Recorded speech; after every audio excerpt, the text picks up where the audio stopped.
Welcome back to my channel Saj beauty parlour and I dream trust. তো বন্ধুরা কেমন আছো সবাই? চলো আরও একটা নতুন ভিডিও নিয়ে আমি চলে এসেছি আবারও তোমাদের সাথে।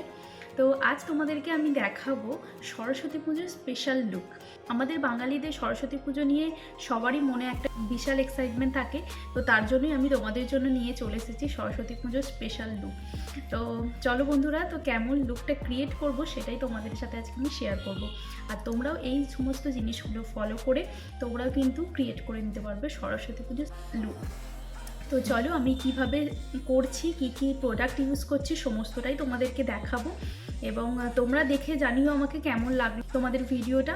ঠিক আছে, তো চলো স্টার্ট করছি। ফার্স্ট আমি টিস্যু দিয়ে পুরো ফেসটাকে আমি ক্লিন করে নিচ্ছি। তোমরাও এইভাবে পুরো ফেসটাকে কিন্তু ক্লিন করে নেবে, কারণ স্কিনের মধ্যে যদি ধুলো বালি ময়লা জমে থাকে সেটা কিন্তু এই টিস্যুতে কিন্তু চলে আসবে। তো দেখো টিস্যুর কি অবস্থা। তো ফাইনালি আমি এটাকে ভালো করে ক্লিন করে নিচ্ছি। এরপর আমি নেক্সট স্টেপ করব।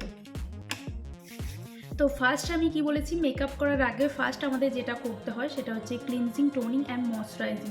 ক্লিনজিং তো আমি আগেই করে নিয়েছি, তো আমি নেক্সট যাব টোনিংয়ে। আজ আমি একটা পিক্সির গ্লো টোনার ইউজ করব। এটা অনেকেই জানো, এটা ভীষণ ভালো ড্রাই স্কিনের জন্য। আমার normal to dry skin Pixi টোনারটা ইউজ করছি। তো যারা যারা ড্রাই স্কিন আছে, এটা actually all skin type, but তবুও যারা খুব অয়েলি স্কিন আছো, যাদের স্কিনের মধ্যে প্রচুর পিম্পলস বাগেরা কিছু আছে, তো তারা এটা স্কিপ করবে, তারা এই টোনারটা কিন্তু লাগাবে না। তো টোনারটা ফেসের মধ্যে খুব ভালোভাবে অ্যাবজর্ব হয়ে যাবে, সেটুকু তোমরা টাইম দেবে। একটা হাই রেঞ্জের প্রোডাক্ট, তো এটা যদি তোমাদের কারো কাছে না থেকে থাকে তো তাহলে তোমরা লাফার্থের এটা ইউজ করতে পারো। এটা কম রেঞ্জের মধ্যে, এটা 300-এর মধ্যে এসে যাবে, তো এটা তোমরা ইউজ করতে পারো। আর এরপর আমি ইউজ করব এমব্রোলাইসিসের ময়শ্চারাইজারটা। এই ময়শ্চারাইজারটা উইন্টারের জন্য খুবই ভালো, তো এটা আমি ইউজ করব। যাদের খুব বেশি ড্রাই স্কিন, তো তারা এমব্রোলাইসিসটা ইউজ করতে পারো। তোমরা যারা হাই রেঞ্জের মধ্যে ইউজ করতে চাইছো, তো একটা ভালো ময়শ্চারাইজার, তো এটা ইউজ করতে পারো। আর একটু লো রেঞ্জের মধ্যে যদি কেউ ইউজ করতে চাও, দেন তোমরা সেটাফিল ইউজ করতে পারো। আমি দুটো করে প্রোডাক্ট তোমাদেরকে দেখিয়ে দিচ্ছি, একটা হচ্ছে হাই রেঞ্জের, একটা হচ্ছে লো রেঞ্জের। তো তোমরা যেটা অ্যাফোর্ড করতে পারবে তোমরা সেই প্রোডাক্টটি ইউজ করবে। দিনের বেলার জন্য যেহেতু আমরা ইউজ করছি, তোমরা যখনই কোনো দিনের বেলা কোনো মেকআপ ইউজ করবে তখনই খুব স্যাটেল একটা লুক রাখার চেষ্টা করবে। খুব বেশি ওভারি, খুব বেশি হাইলাইটিং তোমরা ইউজ করবে না। তো সেই জন্য আমিও তোমাদের কথা ভেবেই একটা স্যাটেল লুক রাখার চেষ্টা করব। তো তোমরা লাস্ট পর্যন্ত ভিডিওটা দেখো। তো এরপর আমি ইউজ করছি, এটা হচ্ছে মেকআপ স্টুডিওর একটা প্রি প্রাইম বেস। তো এটা একটা প্রাইমার, তো এটা আমি ইউজ করে নিচ্ছি। খুব অল্প পরিমাণ লাগবে, এটা আমি ইউজ করে নিচ্ছি প্রাইমার। আর প্রাইমার প্রত্যেকে জানো, প্রাইমার আমাদের মেকআপটাকে অনেকক্ষণ লং লাস্টিং করে। আমার এই ভিডিওগুলো তোমাদের কেমন লাগে তোমরা কিন্তু কমেন্ট বক্সে অবশ্যই জানিও। আর কে কোথা থেকে আমার এই ভিডিওটা দেখছো সেটাও কিন্তু জানাতে ভুলো না। হাই রেঞ্জের মধ্যে প্রাইমার মেকআপ স্টুডিওর প্রাইমার তোমরা পাবে, এবং লো রেঞ্জের মধ্যে যদি তোমরা প্রাইমার ইউজ করতে চাও তাহলে দ্য অর্ডিনারির ইউজ করতে পারো। তো প্রাইমার আমার লাগানো কমপ্লিট হয়ে গেছে। এবার আমি একটু কারেকশন করে নেব। তো আমার ফেসের মধ্যে দেখো যে যে জায়গাগুলো আমার ডার্ক স্পট আছে, ডার্ক স্পট এরিয়াগুলো আমি একটু কারেকশন করে নেব। তো আমি এখানে ইউজ করছি সফারেলের একটা বেস প্যালেট। সফারেলের বেস প্যালেট থেকে আমি একটু কনসিল করে নিচ্ছি। আমার যে জায়গাগুলো কনসিলিংয়ের প্রয়োজন আছে, ডার্ক স্পট আছে, সেই জায়গাগুলো আমি একটু হাইড করে নিচ্ছি। আমি এটা ওয়েট বিউটি ব্লেন্ডার নিয়েছি, এটাকে নিয়ে আমি একটু ড্যাব ড্যাব করে নেব। আর যে আমি ফাউন্ডেশনটা ইউজ করব, এলেগালের দুটো ফাউন্ডেশন ইউজ করব। এই দুটো ফাউন্ডেশনকে আমি মিক্স করে আমার সেট বানিয়ে নেব। আমি এটা অ্যাপ্লাই করে নিচ্ছি।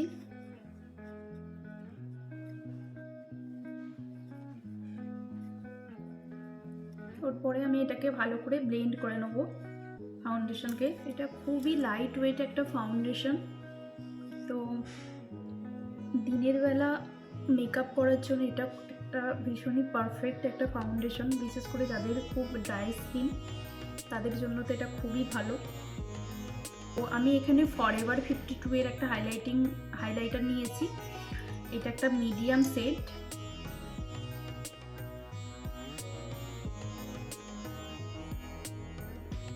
এটার সাথে আমি আরেকটা হাইলাইটার ইউজ করবো, এটা হচ্ছে টার্টের মিডিয়াম শেড।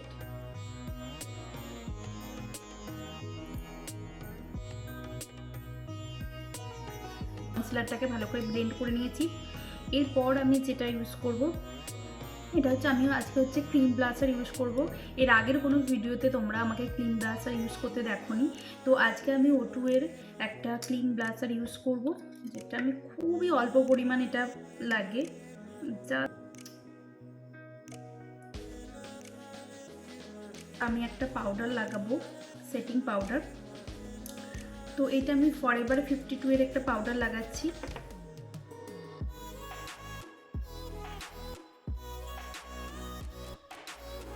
এরপর আমি করব কন্ট্রোল, অ্যান্ড আমি আজকে কন্ট্রোল করছি জাস্ট বোল্ডের একটা কন্ট্রোল প্যালেট থেকে।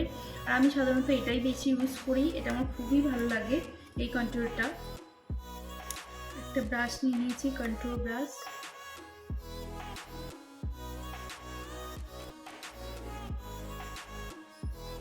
তো এরপর আমি করব নোজ কন্ট্রোলিং।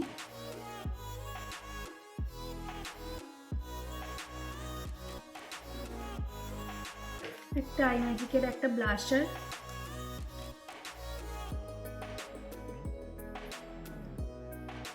এক্সট্রা যে পাউডারগুলো আছে সেগুলো ডাস্ট আউট করে নিচ্ছি।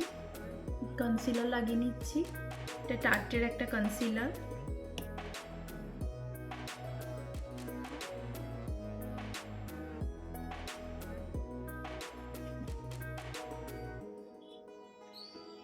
আই মেকআপের পরে আমি একটা স্টুডিও ফিক্স ইউজ করব।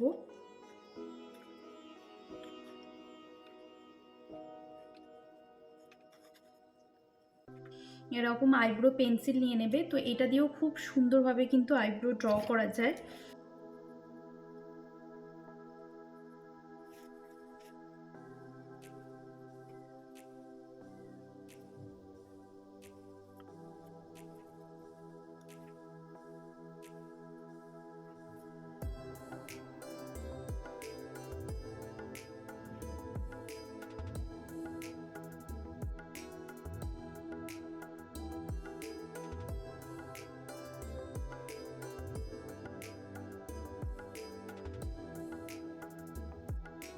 এখন আমি ইউজ করছি একটা পিএসি ম্যাক্রো ফিক্সার, যেটা তোমরা ইউজ করে নিতে পারো।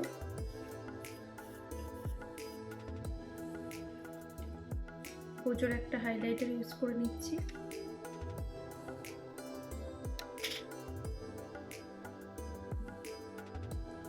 And this is my final look. And তোমাদের কেমন লেগেছে আমার সরস্বতী পুজোর স্পেশাল মেকআপ, তো তোমরা অবশ্যই জানিও কমেন্ট বক্সে। আর এই ধরনের ভিডিও পেতে হলে অবশ্যই আমার চ্যানেলকে সাবস্ক্রাইব করে রেখো। আজকের মতো এই পর্যন্তই, দেখা হচ্ছে আবার নতুন কোনো ভিডিও নিয়ে।